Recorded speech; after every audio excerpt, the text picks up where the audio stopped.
तो एग्जांपल आपके पास 1 है, आपको राइट एंगल ट्राइंगल गिवन है, साथ में 2 साइड गिवन है और गैमा एंगल गिवन है।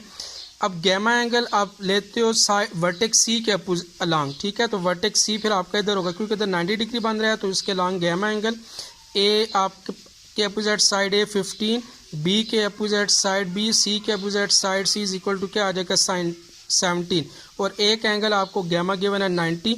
अब साइड ए सी गैमा ए सी साइड और गैमा एंगल गिवन है, बी साइड मिसिंग है वो आपने फाइंड करनी है, अल्फ़ा बीटा आपके पास एंगल मिसिंग है वो आपने फाइंड आउट करने। अब आपकी मर्ज़ी, अब आप पहले साइड फाइंड कर लो या पहले एंगल फाइंड कर लो, ठीक है, कोई भी चीज़ फाइंड हो सकती है। अब आप अगर ट्राइंगल देखो तो ये आपके पास ए सी अगर आप बेस ले रहे हो तो ये परपेंडिकुलर और हाईपार्टिन्यूज, ठीक है। परपेंडिकुलर गिवन है 15, हाईपार्टिन्यूज किसके इक्वल गिवन है 17। अब परपेंडिकुलर और हाईपार्टिन्यूज का रिलेशन किस में आता है, साइन के रिलेशन में। तो आपके पास क्या आ जाएगा, sine theta is equal to perpendicular divided by hypotenuse. तो आपने बेस ए सी लिया तो बेस वाला एंगल किसके इक्वल अल्फा, तो ये टेन साइन जो थीटा है ये थीटा रिप्लेस हो जाएगा किससे, अल्फा से, इज इक्वल टू परपेंडिकुलर आपके पास साइड ए है तो ए आ जाएगी, डिवाइडेड बाय हाईपार्टिन्यूज किसके इक्वल है, साइड सी के इक्वल। तो sine alpha is equal to A आपके पास गिवन है 15, सी आपके पास गिवन है 17, तो 15/17 आपके पास 0.882। आपके पास इधर से अल्फ़ा आपको चाहिए तो साइन को दूसरी तरफ शिफ्ट करोगे तो alpha is equal to sine inverse of 0.882, तो अल्फ़ा इज इक्वल टू क्या आ जाएगा, साइन इनवर्स ऑफ 0.882 किसके इक्वल आता है 61.89 डिग्री। तो आपके पास अल्फ़ा किसके इक्वल आ जाएगा 61.89 के इक्वल। अब गैमा एंगल गिवन था, अल्फ़ा आपने फाइंड किया, आपके पास किसके इक्वल आ गया 61.89 के इक्वल। अब एक और चीज़ कि कोई भी ट्राइंगल गिवन हो, ठीक है, वो आपके पास राइट एंगल ट्राइंगल है या कोई भी ट्राइंगल है, तो हमेशा ट्राइंगल्स के जो एंगल का सम होता है, ठीक है, 3 एंगल्स होते हैं, फॉर एग्जांपल अल्फ़ा बीटा और गैमा अगर आप ले रहे हो तो हमेशा ट्राइंगल्स के एंगल्स का सम जो है वो किसके इक्वल होता है 180 डिग्री के इक्वल। मतलब कोई भी राइट एंगल ट्राइंगल है या ओब्लिक ट्राइंगल है, होनी क्या चाहिए ट्राइंगल, ठीक है, जिसमें सिर्फ क्या हो 3 साइडें हो। तो ट्राइंगल्स में आपके पास जो एंगल का सम है वो किसके इक्वल होता है 180 डिग्री के इक्वल। और अगर आपको 2 एंगल्स गिवन हो तो आप तीसरा एंगल आसानी से इस फार्मूले के तहत फाइंड कर सकते हो। अब गैमा आपको गिवन था, अल्फ़ा भी आपने फाइंड कर लिया। अब तीसरा एंगल जो है वो बीटा था, तो आपने बीटा सम ऑफ 3 एंगल्स के हिसाब से फाइंड करना है। तो alpha plus beta plus gamma is equal to 180 degree. Beta चाहिए, गैमा को जिस तरफ लेके जाएंगे तो माइनस गैमा, अल्फ़ा दूसरी तरफ जाएगा तो क्या हो जाएगा माइनस अल्फ़ा। तो beta is equal to 180 minus gamma की जगह 90 डिग्री माइनस अल्फ़ा की जगह क्या आ जाएगा 61.89 डिग्री के इक्वल। तो beta is equal to simplify करके बीटा किसके इक्वल आ जाएगा 28 डिग्री के इक्वल।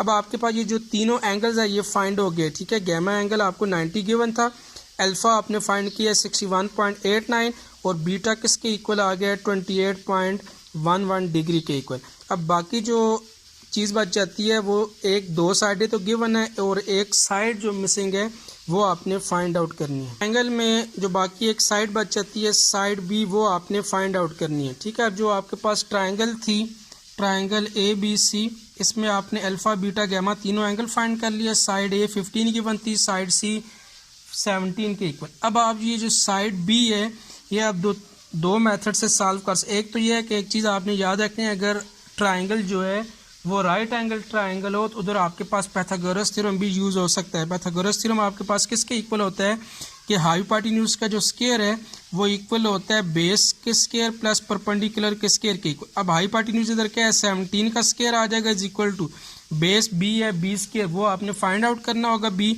और परपेंडिकुलर किसके इक्वल है ए के इक्वल, तो उधर आपके पास 15 का स्क्वायर, ठीक है। इस फार्मूले से भी आप ये जो साइड बी है वो फाइंड कर सकते हो। अगर इससे फाइंड करते हो आपकी मर्जी, नहीं तो आप जो ट्रिग्नोमेट्रिक रिलेशंस है वो भी फाइंड कर सकते हो। अब बेस आपके पास किसके इक्वल है इधर बी। अब बेस किस किस फार्मूले में यूज़ होता है, बेस आपके पास एक आता है cos थीटा में और एक बेस आपके पास आता है tan थीटा, क्योंकि परपेंडिकुलर भी गिवन है हाईपार्टिन्यूज भी गिवन है। अब cos थीटा का फार्मूला लगा के भी आप बेस की वैल्यू फाइंड कर सकते हो। टेन थीटा का भी फार्मूला लगा के आप बेस की वैल्यू फाइंड कर सकते हो।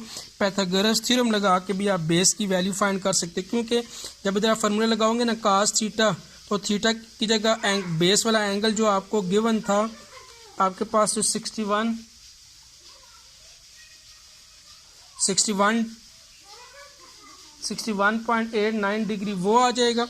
उसके बाद बेस की वैल्यू फाइंड करनी है। हाइपोटेन्यूज आपको क्वेश्चन में गिवन है। टेन थीटा का रिलेशन लगाओगे तो टेन थीटा की जगह बेस वाला एंगल अल्फा आ जाएगा 61.89 degree is equal to perpendicular आपके पास गिवन है 15 डिवाइडेड बाय बेस आपने फाइंड आउट करना है। ठीक है, कोई भी मेथड आप साइन थीटा वाला रिलेशन लगा के भी बेस की वैल्यू फाइंड कर सकते हो, टेन थीटा वाला रिलेशन भी लगा के और पाइथागोरस थ्योरम भी लगा के आप बेस की वैल्यू फाइंड कर सकते हो। तो कास थीटा किसके इक्वल होता है? Base by hypotenuse. Cos theta, theta की जगह आपने कौन सा यूज़ करना है? ये जो बेस वाला एंगल था alpha is equal to 61.89 degree, ये यूज़ करना है। तो cos of 61.89 is equal to base आपके पास क्वेश्चन में स्मॉल बी के इक्वल था, उधर B divided by side C किसके इक्वल आ जाएगा 17। कास 61.89 आपके पास होता है 0.471, वैल्यू बी की चाहिए 17, डिवाइड दूसरी तरफ जाके क्या हो जाएगा मल्टीप्लाई, तो 0.471 multiply by 17 is equal to क्या आ जाएगा 8। तो बेस जो साइड बी थी वो किसके इक्वल आ जाएगी 8 के इक्वल। तो अल्फा आपने फाइंड किया था आपके पास 61.89, बीटा आपके पास 28.11, गैमा 90 डिग्री के इक्वल गिवन था। उसके बाद साइड ए आपको गिवन थी 15, साइड सी आपके पास गिवन थी 17 और साइड बी आपके पास किसके इक्वल आ गई है 15 के इक्वल। यह आपके पास फर्स्ट केस था कि जब आपको दो साइडें और एक एंगल गिवन होगा तो ट्रायंगल आपने किस तरह सॉल्व करनी है। अब सेकंड केस का क्वेश्चन है, कहता है solve the triangle A B C in which alpha is equal to 70 degree, gamma is equal to 90 and B is equal to 12। ठीक है, सेकंड केस में ये था कि आपको एक एक्यूट एंगल और एक साइड गिवन होगी। एक्यूट एंगल आपको 90 से कम 70 गिवन है और एक साइड गिवन है side B is equal to 12। अब राइट एंगल ट्रायंगल है तो एक एंगल आपने 90 का लाजमी लेना है, तो उसने क्या बता दिया है कि आपने जो गैमा एंगल है वो कौन सा लेना है 90 का लेना है। तो ट्रायंगल में आपको अल्फा गिवन है, गैमा 90 डिग्री के हिसाब से राइट एंगल के हिसाब से गैमा 90 और बी आपके पास किसके इक्वल है 12। अब फाइंड आउट क्या करना है, बीटा नहीं गिवन वो फाइंड करना है। उसके बाद साइड ए मिसिंग है वो फाइंड करनी है और साइड सी मिसिंग है वो आपने फाइंड आउट करनी है। अब दो एंगल गिवन है, तीसरा एंगल फाइंड आउट करने के लिए आपने सम ऑफ 3 एंगल्स का फार्मूला लगाना है। Alpha plus beta plus gamma is equal to 180 degree, तो आपके पास बीटा एंगल भी है। तो alpha plus beta plus gamma is equal to 180 degree. Beta चाहिए, अल्फा को दूसरी तरफ भी शिफ्ट कर देंगे माइनस अल्फा, गैमा दूसरी तरफ जाके माइनस गैमा। गैमा की वैल्यू आपके पास 90, अल्फा आपके पास 70 के इक्वल, तो 180 माइनस 90 और माइनस 70 माइनस 160 आ जाएगा इज इक्वल टू 20 डिग्री। तो बीटा किसके इक्वल आ जाएगा 20 डिग्री के इक्वल।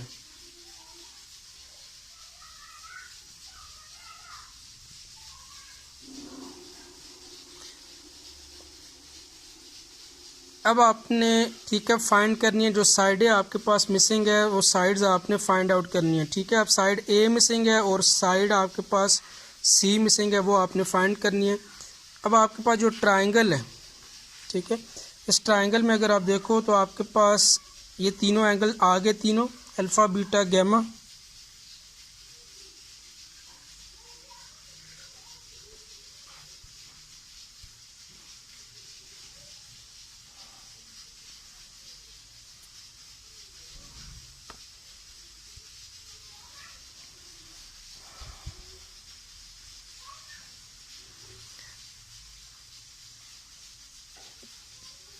अब आपके पास जो साइड गिवन है वो सिर्फ बेस गिवन है।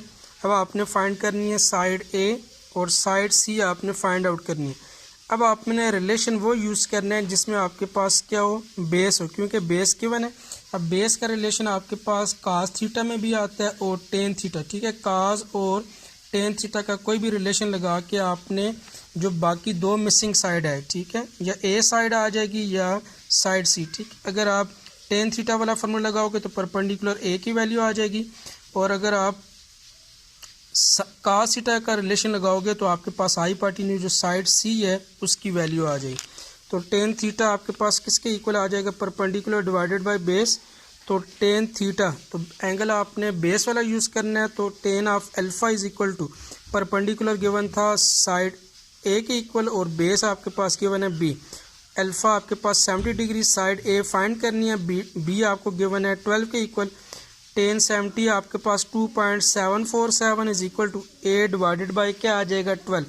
आपने साइड ए फाइंड करनी है, 12 विद डिवाइड दूसरी तरफ जाके मल्टीप्लाई, तो ए की वैल्यू किसके इक्वल आ जाएगी 32.97 के इक्वल। ठीक है, अब क्वेश्चन में उसने साइड फीट में गिवन की हुई है, तो आपके पास ये साइड फीट कोई भी इधर यूनिट आ सकती है। अब साइड ए भी आ गई आपके पास 32.97, बी आपके पास गिवन है 12। अब साइड सी चाहिए। अब इस साइड फाइंड करने के लिए, ठीक है, हाइपोटेन्यूज है, हाइपोटेन्यूज फाइंड करने के लिए आप इधर से पाइथागोरस थ्योरम भी लगा सकते हो, या हाइपोटेन्यूज का रिलेशन आपके पास एक साइन में यूज़ होता है और एक काज में, साइन और काज का में से कोई एक फार्मूला लगा के भी आप साइड सी की वैल्यू फाइंड कर सकते हो। ठीक है, तो काज थीटा का फार्मूला यूज़ कर लेते हैं। काज थीटा किसके इक्वल होता है, base divided by hypotenuse. Theta की जगह बेस वाला एंगल अल्फा आ जाएगा। बी आपके पास जो बेस है वो 12 डिवाइडेड बाय हाइपोटेन्यूज किसके इक्वल है, साइड सी आपने फाइंड आउट करनी है। तो cos 70 is equal to 12 divided by क्या आ जाएगा, सी के इक्वल। cos 70 आपके पास 0.34 is equal to 12 divided by C. C की वैल्यू चाहिए, क्रॉस मल्टीप्लाई कर लें, तो 12 डिवाइडेड बाई 0.34, तो सी इज इक्वल टू आपके पास क्या आ जाएगा 35.29 डिग्री फीट के इक्वल। तो साइड ए बी सी भी तीनों आ गई और अल्फ़ा बीटा और गैमा भी आपके पास तीनों आ गए। तो आपके पास ट्राइंगल ये क्या होगी, सॉल्व होगी। मीन्स आपके पास ट्राइंगल के जो 6 कंपोनेंट्स हैं, 3 साइडें और तीनों साइड एंगल्स आपने फाइंड आउट कर लिए। अब ये जो दोनों केस थे ये आपके पास थे राइट एंगल ट्राइंगल के। ठीक है, पहले केस में आपके पास ये था कि when measure of 2 sides are given. ठीक है, जब ट्राइंगल की 2 साइडें गिवन हो आपने ट्राइंगल को किस तरह सॉल्व करना है। और दूसरा केस था when measure of 1 angle and 1 side, जब आपको एक एंगल और एक साइड गिवन हो, ठीक है, 90 डिग्री के अलावा। ठीक है, तो ये आपके पास दोनों केस थे जिसके तहत आप किसी भी राइट एंगल ट्राइंगल को सॉल्व कर सकते हैं।